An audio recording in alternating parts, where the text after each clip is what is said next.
The first oil from the Deepwater Horizon oil spill hit land this week in Louisiana. Offshore, many fishing grounds have been closed to Gulf area fishermen and shrimp boats. The spill is like pretty much the worst thing that's ever happened to us. There is no fisherman that's on the water making a living right now in this area. Andy Cook is a lifelong fisherman from Venice, Louisiana, and his livelihood is hurting from the magnitude of this oil spill. We do get to see it firsthand, and most people don't realize how bad it is and how bad it's going to be.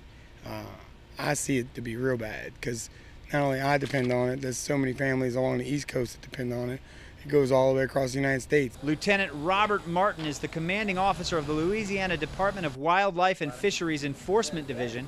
Working out of the Venice harbor, he has close contact with the coastal fishermen every day and has the difficult role of making sure those fishermen honor the fishing moratorium. Are going to make sure that any area that is going to be opened is totally free of oil so that the seafood will not be contaminated.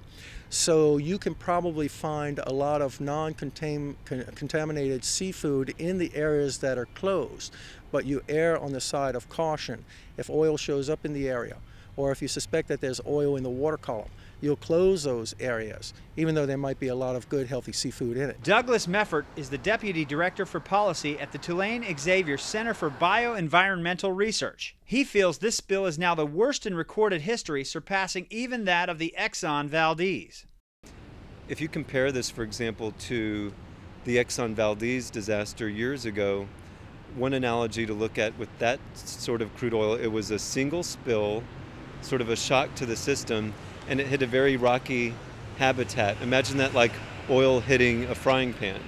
What we're having here is a much longer release and probably a much larger release over time, and hitting something that's more like a sponge that has all these microbes and crabs and small fish called plankton that depend on each other.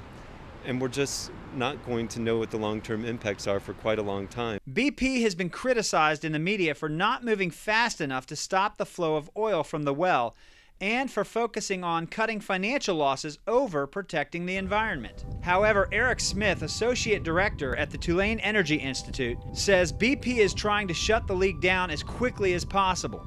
Very hard for me to see any financial gain other than the fact that long term they'd like to be present in the Gulf of Mexico drilling for oil. They have a lot of leases in the Gulf. They have a lot of existing production in the Gulf. He says the survival as a company doing business in the Gulf of Mexico for BP depends on making the right moves now. They don't have the world's greatest environmental safety record in the Gulf. So what I think is going on is they're saying, you know, take out all the stops, get this thing under control, get the site cleaned up so that we can survive as a operating entity in the U.S. and in the Gulf of Mexico. So BP Chairman Tony Haywood is under the gun to make progress this week from the Federal Minerals Management Service. They hand him his rules of engagement, which are, in a nutshell, if you drill in the Gulf, clean up after yourself. He's also feeling the heat from his board of directors. He has to make something happen this week, and what he and BP need most is to stop the flow of oil from that well. Joe Ball, CCTV, Venice.